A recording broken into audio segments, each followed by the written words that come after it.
జరిగింది. పంపించిన తర్వాత ఇమీడియట్ గా వాళ్ళందరికీ కూడా న్యాయం చేయాలనే ఉద్దేశంతోనే గౌరవ ముఖ్యమంత్రి గారు చాలా సుదీర్ఘంగా దీని మీద చర్చలు జరిగినాయి. ఎందుకంటే ఒకటి అంత బ్రూటల్ గా చంపే పరిస్థితి రాకూడదు. ఒకటి అంటే ఇక్కడ రెండు నేపథ్యాలు. ఒకటి నిందితుడికి శిక్ష పడాలి అన్నది ఒక ఆస్పెక్ట్ అయితే, ఎవరైతే బాధితులు ఉన్నారో వాళ్ళకి ప్రభుత్వ పరంగా మనందరం కూడా సహాయ సహకారాలు అందించాలి, వాళ్ళకి కూడా భరోసా ఇవ్వాలి అన్న నేపథ్యం ఒకటి. ఈ రెండిట్లోనే నిందితుడికి శిక్ష పడాలి. నేను అక్కడికి వెళ్ళినప్పుడు కూడా, నేను మంత్రి గారు అందరం కూడా వెళ్ళినప్పుడు కూడా వాళ్ళ భార్య తను ఒకటే కోరుకుంది, నాకు నిందితుడికి శిక్ష పడాలి, ఎట్టి పరిస్థితుల్లోనే నాకు లాంటి పరిస్థితి ఇంకా ఆడదానికి రాకూడదు. అదేవిధంగా చాలా బ్రూటల్ గా చంపారు, అతను ఎట్టి పరిస్థితుల్లో బయటికి రాకూడదు, ఇదే నా కోరికమ్మ, నా పిల్లల్ని ఎలా పెంచుకోవాలో కూడా నాకు అర్థం కావట్లేదు, కొంచెం నాకు సపోర్ట్ చేయండి అన్న ఒకే ఒక పదం ఆ అమ్మాయి కూడా ఉపయోగించింది.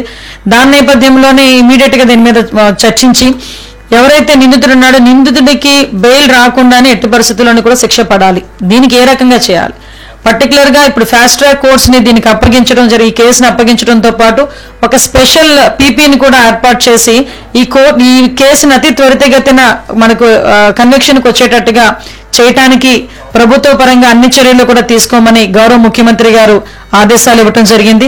దాని మీద ఈ రోజు ఆ పరిస్థితి కూడా మేము ముందుకు తీసుకెళ్తున్నాం. అదేవిధంగా ఇప్పుడు ఆ కుటుంబాలని కూడా మనం ఆదుకోవాలి కాబట్టి, ఎవరైతే చిన్న బిడ్డలు ఉన్నారో, ఆడబిడ్డలు, ఇద్దరు కూడా ఆడబిడ్డలు, ఆ ఇద్దరు పిల్లలు, అదేవిధంగా తల్లి అంటే లక్ష్మీనాయుడు భార్యకి వాళ్ళిద్దరు పిల్లలకి కూడా ముగ్గురికి 3 ఎకరాలు అంటే 2 ఎకరాలు పొలముతో పాటు 5 లక్షలు వాళ్ళకి డబ్బులు కూడా ఇవ్వడానికి, ఆర్థిక సహాయం చేయడానికి గవర్నమెంట్ సిద్ధపడింది.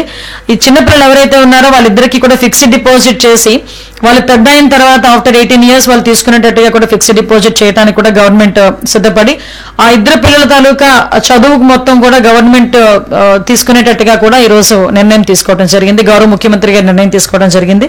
అదేవిధంగా ఎవరైతే పవన్ తనకి కూడా ప్యారలైజ్ అయ్యి ఈ రోజు లక్ష్మీనాయుడు తాలూకా తల్లిదండ్రులకి 2 పిల్లలు, ఒకళ్ళు లక్ష్మీనాయుడు అయితే చనిపోయాడు, ఇంకొక అబ్బాయి పవన్. ఆ పవన్ కూడా ఈరోజు ప్యారలైజ్ అయి ఉన్నాడు, అంటే మనకి ఆపరేషన్ జరిగి ఇంకా నడవలేని పరిస్థితుల్లో ఉన్నాడు. కాబట్టి అతనికి కూడా హాస్పిటల్ ఖర్చులు భరిస్తూ 4 ఎకరాల పొలం ఇస్తూ 5 లక్షల రూపాయల డబ్బులు కూడా ఇవ్వడానికి ఈ రోజు గవర్నమెంట్ సిద్ధపడింది.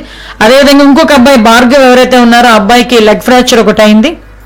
ఆ అబ్బాయి తాలూకా హాస్పిటల్ ఖర్చులు కూడా గవర్నమెంట్ భరిస్తూ 3 లక్షల రూపాయలు ఆ అబ్బాయికి ఆర్థిక సహాయం చేయడానికి కూడా ఈ రోజు గౌరవ ముఖ్యమంత్రి గారు ఆదేశాలు ఇవ్వడం జరిగింది. దాన్ని ఈ రోజు మీ అందరి ముందుకి మేము పెట్టడం జరుగుతుందండి. కానీ ఒకటి మాత్రం చాలా క్లియర్, ఇలాంటి పరిస్థితులు ఎట్టి పరిస్థితుల్లోని పునరావృతం కాకూడదు. ఒక ఎత్తు అయితే